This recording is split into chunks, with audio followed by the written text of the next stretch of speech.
With iPad 2, we've made advances in both form and function that are so significant and far-reaching. I can't think of a product that has defined an entire category and has then been completely redesigned in such a short period of time. It's amazing to think that just a year ago, very few people had actually held an iPad in their hands. And now, with iPad in the hands of millions of consumers, it truly has become a blockbuster post-PC device. iPad 2 really builds on the success of the original iPad. It's a third thinner and up to 15% lighter. It has an all-new dual-core A5 chip, which is up to twice as fast, with up to 9 times the graphics performance. We built in a front-facing camera for FaceTime and photo booth, and a rear-facing camera that shoots HD video. And we've been able to do all of this while still maintaining up to 10 hours of battery life. The iPad 2 really is defined by the display. There are just no distractions. By reducing what were essentially 3 surfaces to 2, we got rid of the structural wall around the perimeter of the product and eliminated the edge. It's not only more comfortable to hold, but with the breakthroughs we've made with unibody engineering, it's rigid, sturdy, and even more precise. While the back of the product is made of durable aluminium, we wanted to figure out a way to protect the display without compromising the iPad's size and weight. So rather than developing a separate case, we created a cover at the same time that we were actually designing the iPad. The two are made to work together. It attaches magnetically, it aligns perfectly, and it's just as easy to remove.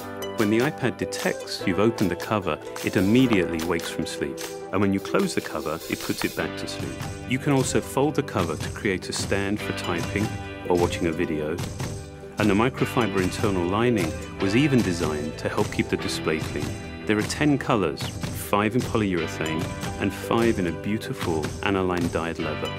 We're constantly working to refine and improve, to simplify, to make something thinner and lighter, and yet at the same time, increasing its functionality.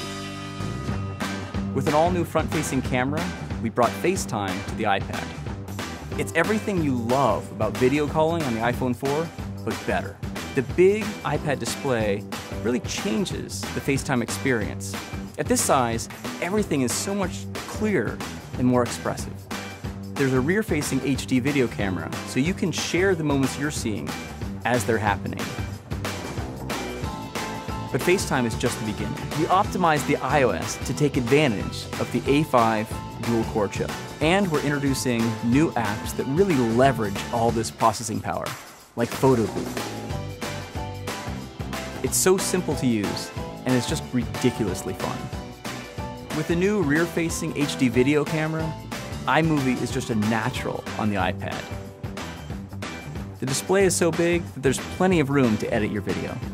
And when you're done, your movies look awesome on the big, beautiful display. GarageBand is an absolute blast. You can use your own instruments, or you can just use the touch instruments that are built in. And those are integrated so well into the iPad that as you tap harder, it plays louder. It just reacts to what you're doing. When you're playing guitar, you can bend the strings. It's just amazing. You don't have to be a musician to use it. Just open it up, start tapping away, you're making music. Recently, we added new ways to share the content on your iPad. With AirPlay, you can share movies, photos, and music right to your Apple TV. And now we're adding video mirroring. Just connect your iPad to your HD TV, and it'll mirror exactly what you're doing on your iPad in any orientation and in full 1080p. We've done things with this iPad that we never could have done before. And it's because there's a lot of new innovation driving it. It starts with the new dual-core A5 chip. That's added a lot more speed to things you do every day, like surfing the web, sending email, and multitasking. In fact, it's up to twice as fast. But the place we've made the biggest jump is with graphics, with performance that's up to 9 times faster. You'll really notice this in games and apps that use a lot of video. And for the first time, we've built a gyro into this iPad. That gives you very precise control in multiple dimensions, and it allows us to really measure the orientation of the iPad in space. These new components and features add all kinds of possibilities when it comes to apps. And even though we've boosted the performance, we haven't compromised on battery life. The new iPad still gets a full 10 hours, and that's a major achievement in a design this thin. With all that we've added to iPad 2, a thinner, lighter design, the amazing dual-core A5 chip, front and rear cameras, and the smart cover, this really is a giant leap forward. The original iPad defined a category, and I think that the iPad 2 will really define that category for years to come.